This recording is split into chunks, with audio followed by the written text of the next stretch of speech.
Paz, queridos. Deus abençoe. Alegria poder estar junto de novo. Participei 2 vezes online, outras eu gazei, mas estamos firmes, graças a Deus. Tem coisas na vida e no nosso dia a dia que a gente fica se perguntando por que será que não foi diferente. Nós temos um registro de Jesus.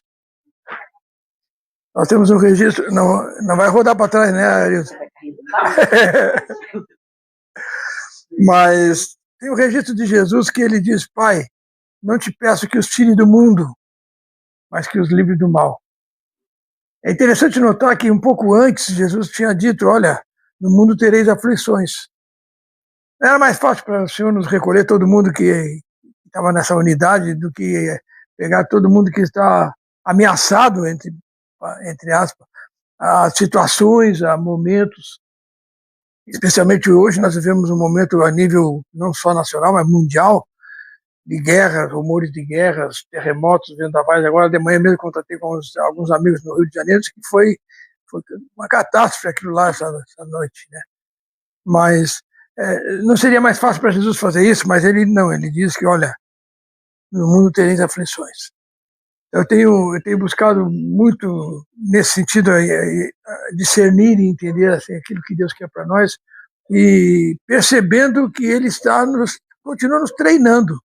Quando vamos no hospital, quando vamos na casa de alguém, quando vamos discipular alguém, quando vamos treinar alguém, Ele continua ainda com foco em nós, com todas as nossas imperfeições, com todos os nossos senões, mas Ele continua ainda a nos respaldar através de nós. A sua palavra precisa ser ouvida por outros.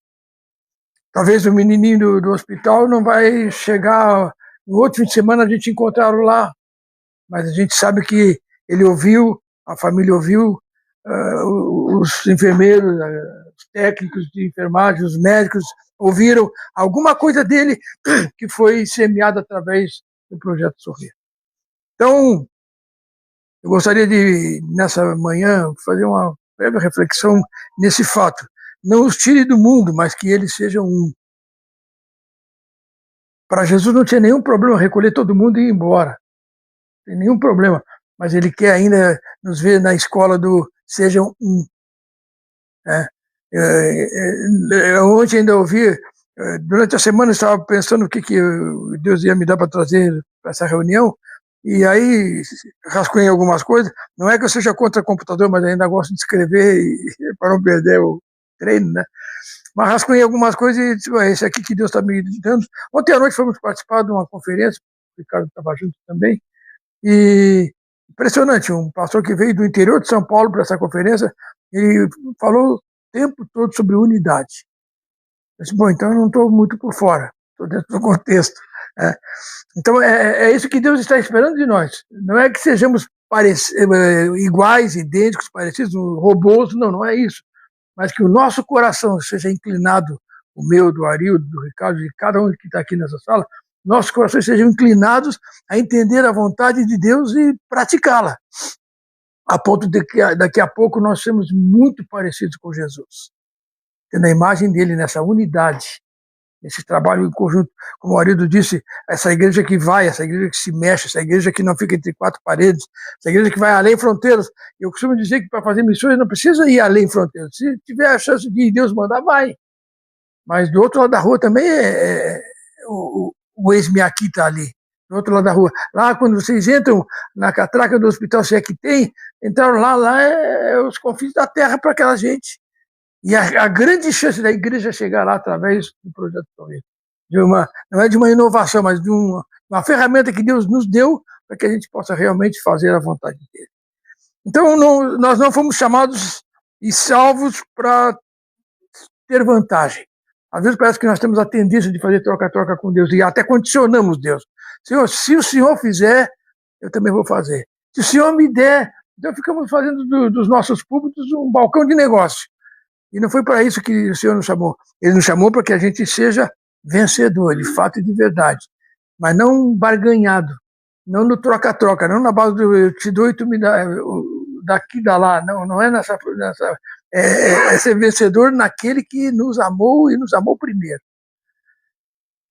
Assim que nesse contexto todo nós temos, quando a gente volta para a oração sacerdotal e depois quando Jesus vai para a mesa com os discípulos, depois quando ele vai para o jardim, o cenário não é dos melhores, né? Mas nós temos alguns ingredientes interessantes para a gente começar a pensar e ver a que ponto nós estamos da vontade de Deus para a vida nossa de cada dia, para a nossa vida de cada um de nós. A que ponto nós estamos? Note que quando Jesus senta na mesa com os discípulos, um vai ser o traidor, e ele declara isso. E mesa é lugar de transparência, mesa é lugar de conversa, mesa é lugar de trocar ideia, mesa dá a ideia de que a gente está ali sentado para comungar. E eles estão na volta daquela mesa quando Jesus disse, um de vós vai me trair. E eles começaram a se coçar, será que sou eu? Será que é o fulano? Será que é Beltrano? O que será? Jesus não declara, ele diz que tem um ali que vai trair. E na hora que esse tinha que fazer o que estava na sua cabeça já catalogado para fazer, Jesus disse, vai e faz-o depressa. Vai e faz-o depressa. É isso que Jesus diz. Porque ele sabe que tem alguém ali que está contra, que tem alguém ali que está ante a própria vontade do Senhor. Então essa mesa é lugar de mostrar as aparências, essa mesa é o lugar de a gente ser o que é. Às vezes a gente tem a tendência de mascarar um pouco a situação, porque não é bem assim, quando a gente vai ver exatamente aquilo que Deus quer que eu faça, ou que Deus quer que eu não faça. O escritor do livrinho Em Seus Passos que Faria Jesus, ele nos chama a atenção para esse fato e nos provoca a cada atitude que nós tomamos perguntar, Jesus faria isso em meu lugar? Jesus viria onde eu estou? Jesus seria como eu sou? Jesus pensaria o que eu penso? Em seus passos, que faria Jesus? E é dentro dessa visão, dessa vontade soberana de Deus, que ele vai, através de Jesus, expandindo essa questão da unidade, de sermos um só, de estarmos juntos, né? Quem lê Atos dos Apóstolos vai se dar conta que, num determinado momento, que os que criam estavam juntos, tinham a mesma fé, tinham a mesma esperança, tinham a mesma perspectiva, tinham o mesmo chamado. Lá estavam eles, para ser perseguidos, para ser maltratados, aqueles para quem Jesus disse, no mundo tereis aflições. Esse fato de ser um nos reporta primeiro para um fato muito interessante, que é porque a visão não é nossa, é do reino em nós. Venha a nós o teu reino, foi assim que Jesus nos ensinou a orar, venha a nós o teu reino, seja feita a tua vontade. Então nós precisamos estar dentro dessa visão de reino, andando na direção do trono, entendendo que somos súditos dele. Eu gosto de pensar no fato de ser súdito do Rei Jesus, porque me dá uma segurança de que a mão dele segurando a minha não vai ser fácil derrubar. A mão dele segurando a minha, ele vai me dirigir por veredas de justiça por amor do seu nome. Então, essa visão do reino, ela é uma atitude nossa com relação ao trono do Senhor, firmado na fé dos que buscam em Cristo o reino. O Pai Nosso é explícito o modelo de oração do Pai Nosso é explícito nessa questão. Venha a nós o teu reino. Nós não somos extraterrestres, nós somos gente com quem Deus está tratando e com quem Deus está contando. Por isso essa graça não nos desnaturaliza. Por isso o missionário Dorival e os filhos estão sofrendo hoje lá, vendo a sua esposa e mãe inerte numa cama até pouco tempo ativa, e de repente parou tudo. Mas é nessa caminhada, é nesse pulsar do coração que Deus nos quer ver como um. Aí já passei telefonei para alguns, passei mensagem para outros, vamos orar, que essa unidade faz parte de passar por esse veículo da oração, onde nós nos colocamos na brecha pedindo, intercedendo, suplicando para que Deus faça a sua vontade. Lutamos para que a vontade dele seja a nossa, muitas vezes, mas precisamos discernir para ver até que ponto. Jesus disse, Pai, não te peço que os tire do mundo, mas que os livre do mal. E depois disse para eles, eu quero que vocês sejam um, como eu e o Pai somos um. andem juntos, andem unidos. Estava conversando agora e o Ricardo fez uma observação ontem à noite, nós ouvimos um pastor dizendo que o reino das trevas ele é tão próspero que eles não brigam, eles não se dividem, eles não, o negócio dele é dividir os outros, mas os demônios não se dividem, não dizem, eu sou do partido A, do C, do B, a minha opinião é essa. Não tem nada disso, eles vão junto para tentar prevalecer contra a igreja do Senhor. Mas a palavra também nos assegura que as portas do inferno não prevalecerão contra a igreja do Senhor. Para que isso aconteça de fato, se pratique isso, eu preciso viver em unidade com o outro, em unidade com o meu irmão, em unidade como corpo, como expressão do corpo de Cristo aqui na Terra. E finalmente nós lembramos de que depois de tomarem a ceia, na volta daquela mesa, Jesus resolve lavar os pés dos discípulos. Pega a toalha e a bacia. A bacia é o símbolo do depósito de água cristalina, de água limpa, que só Ele pode produzir no nosso interior. Os que creem do seu interior fluirão rios de águas vivas, para lavar a alma, para entrar em lugares e cavernas do coração e da alma que a gente nem imagina que tem coisa encavernada ali. Precisamos ter o olhar de Deus para a nossa vida, e água cristalina passando por nossa alma, trazendo além do refrigério, trazendo a luz, o fato do que está acontecendo realmente na nossa vida. Às vezes tem situações que nós não queremos comentar com ninguém, às vezes tem outras situações que a gente comenta com a maior naturalidade quando não era para ser assim, mas o fato é que Deus tem disponibilizado para nós um tempo para chegar com a bacia cheia d'água e lavar a nossa alma, o nosso coração, e lavar os nossos pés. Pedro já foi mais adiante, se é para lavar os pés, então lava tudo, me dá um banho. Não, Pedro, a palavra já limpou, a palavra já purificou. Já fluiu o rio, agora é só usufruir dessa beleza de Deus na nossa vida. Pega a toalha como uma qualidade de tributo, um jeito do Senhor se mostrar para nós, dizendo, eu estou aqui fazendo o que vocês precisam fazer também. Tem a toalha cingida nos seus lombos, e lava os pés de um por um, e abençoa-os, porque ele sabe que daqui a pouco, está faltando instantes para ele entrar no jardim, e angustiado, pingando o suor em forma de gotas de sangue. Ele vai ao jardim, e angustiado, a palavra diz que ele sofria grande angústia.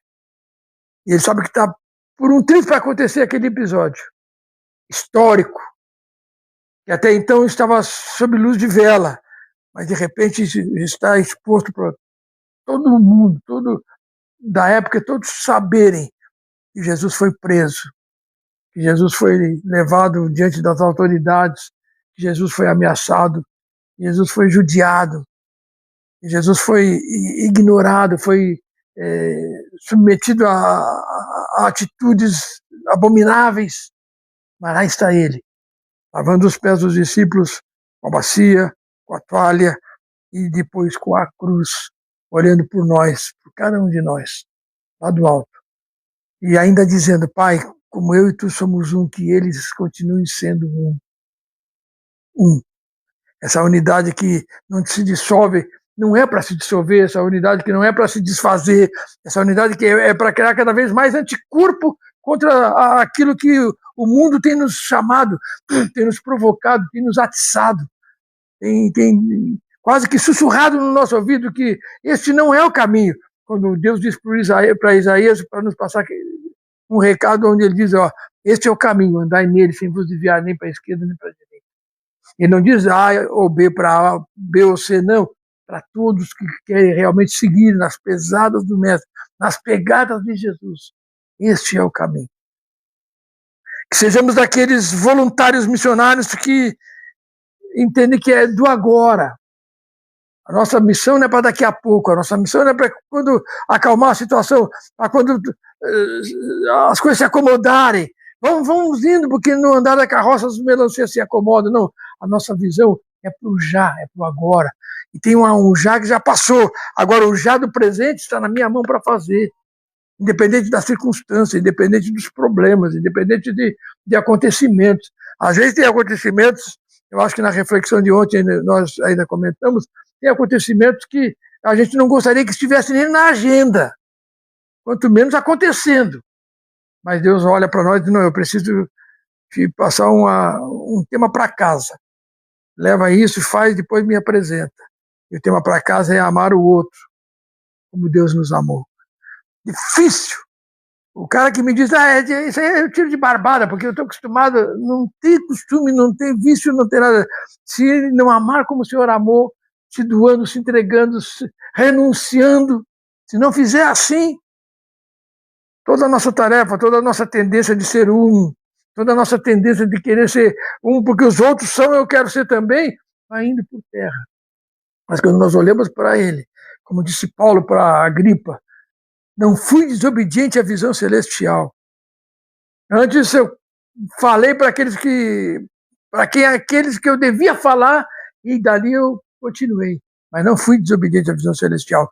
Esse homem morre no fundo praticamente no fundo daquele presídio, já com seus 70 anos, fragilizado, a visão precária. Ele só está esperando que o verdugo chegue naquela prisão e tire-o para fora para decapitá-lo. Mas ele disse, eu sei em quem tenho crido, estou bem certo que é poderoso para me guardar até aquele dia. É a palavra do Senhor nos estimulando a continuar a nossa trajetória. Quantas vezes nós já tivemos vontade de parar? Eu não vou nem perguntar quem teve essa vontade, porque não precisa, mas só para a nossa comunhão, para a nossa mastigação dessa palavra. Quantas vezes a gente pensou, vou parar, já fiz o que tinha que fazer, é isso mesmo, agora vai entrar outro no meu lugar, vai continuar fazendo. Realmente, Deus não vai deixar de fazer porque você não quis mais fazer.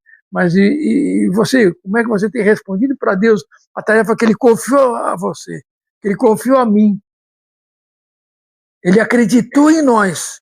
Ele disse, não, eu posso contar com fulano, posso contar porque ele é um servo sério, comprometido, é uma serva séria, comprometida, é um missionário que, independente de tudo que está acontecendo na volta, na hora H ele está lá, na hora de Deus ele está lá, para fazer com que cada um dos que estão ali esperando pela sua palavra recebam essa porção da palavra para o seu coração e para a sua vida. Que Deus nos ache como voluntários, como missionários voluntários. Não aquele voluntariado que se der eu vou, se não der eu não vou, aviso o marido lá, ele fica tudo certo. Não, aquele voluntariado que me incomoda quando eu não vou. Eu fico pensando, puxa vida, eu podia ter feito um esforço maior para chegar lá, para estar presente, para estar em um, aqui e em qualquer outro lugar. E que Deus nos ache sendo os súditos do rei, cujo reino está vindo e vem até nós, e que é material, que é objeto de petição, de oração, de busca de Deus, para que a gente trabalhe, se comporte e viva o nosso dia a dia pensando e agindo e refletindo. Eu sou um súdito do Senhor, um súdito do Rei dos Reis, e como tal eu quero me comportar para que todos sejam um, e não precise ser tirado à parte, não. Jesus disse, esse tirado da parte de Jesus deixou só para Judas. Até na cruz ele encontrou um que disse, eu quero estar contigo, eu quero ser um súdito. Não tinha mais nada para fazer a não ser morrer. Tudo que o ladrão da cruz tinha que fazer era morrer. Se não morresse, eles matariam. Mas ele disse para Jesus, quando entrares lá, lembra-te de mim. Até ele provou desse ser súdito do Rei dos Reis, e pendurado ali na cruz, se comportou como o Filho de Deus, o único Filho de Deus, a quem Deus fez um missionário. Que o Senhor nos ajude a corresponder às expectativas dele a nosso respeito. E que o seu problema, sua necessidade, confrontada com o problema do menino, da menina que está lá no hospital, sirva para ali atiçar o ânimo e dizer, não, cada vez mais eu quero ser aquilo que o Senhor quer que eu seja e quero fazer aquilo que o Senhor quer que eu faça. Muitas vezes o negócio não é nem fazer, mas é expressar, é viver, é se comportar de forma que provoque no outro o desejo de estar realmente descansando nos braços do Senhor. Que sejamos um, então, onde quer que a gente esteja, para dividir cargas, dividir momentos, dividir apreensões, ansiedades, Às vezes os nossos projetos parecem tão demorados, os nossos projetos pessoais, e nós ficamos debatendo com Deus, Senhor, por que está demorando tanto se eu preciso para agora? Está passando o tempo. Quem sabe se está passando o tempo ou não é Deus. A mim apenas cumpre esperar no Senhor com paciência, e Ele vai se inclinar para o seu ouvido até nós, vai ouvir a voz da nossa oração e vai nos atender. Não tenho nenhuma dúvida disso. Agora, quanto ao tempo, o tempo é dele. E o tempo dele é bem melhor do que o meu. Ele não se atrasa, ele chega na hora certa, ele faz hora extra no turno da noite, por minha causa, por causa da minha necessidade, para me servir na hora dele e na hora que realmente eu estou precisando. E assim nós vamos caminhando, como um, junto com o Senhor, junto com o Pai, fazendo a sua vontade e reconhecendo a sua paternidade, seu coração paterno, cheio de amor por nós, para fazer a sua obra onde quer que a gente esteja. Feche seus olhos, vamos ter uma palavra de oração. É isso aí, Deus, nós estamos na tua presença e te louvamos por isso. Porque o Senhor está contando conosco, o Senhor está olhando para nós, o Senhor conhece-nos no detalhe, Senhor. E é assim que nós nos apresentamos a Ti nesta manhã, juntos, unidos, como um, diante da Tua presença. Abençoa cada missionário aqui nessa sala, Senhor, e dê a cada um deles o senso, o tamanho, o poder, o peso da responsabilidade que o Senhor dividiu conosco, quando nos chamou, quando nos comissionou, quando fez com que a gente entendesse a necessidade de dizer: eis-me aqui, em nome de Jesus, Senhor. Muito obrigado por esses missionários que têm dado do seu tempo para estar com gente que está precisando, para estar com gente que está chorando, está se lastimando, está até desejando não viver mais. Mas eles chegam lá, Senhor, na hora do Senhor e transmitem e falam e vivem a Tua palavra, Senhor, que é vida para o nosso corpo e saúde para os nossos ossos. Abençoa cada um deles, ó Deus. Toma em tuas mãos os seus problemas, suas necessidades, seus planos pessoais, projetos pessoais. Toma em tuas mãos e faça-se conforme a tua vontade, Senhor. No teu tempo, para a glória do teu nome. E acima de tudo, além de tudo, que a gente seja um contigo, ó Deus, e com o Filho Jesus, com o Espírito Santo e conosco juntos, andando e fazendo a obra do Senhor, para que corações sejam atingidos e o nosso compromisso seja realmente saudado, Senhor, para a glória do teu nome. Abençoa as nossas casas, nossas famílias, nossos parentes, abençoa os nossos vizinhos, os vizinhos das nossas residências, os vizinhos dos nossos templos. Abençoa, Senhor, porque para que essa palavra flua como água, Senhor, como um rio caudaloso, atingindo corações, curando, sarando, salvando, libertando para a glória do teu nome. É assim que nós oramos e te agradecemos por esses missionários que voluntariamente têm sido dispostos a ouvir o teu chamado e a atender, Senhor, independente de circunstâncias, independente de situações, mas firmes nas pegadas do Mestre, para a glória do teu nome, até que o Senhor venha e a gente esteja contigo para sempre, no nome de Jesus. Assim nós oramos agradecidos e te louvamos para a tua glória, Senhor. Amém, amém e amém.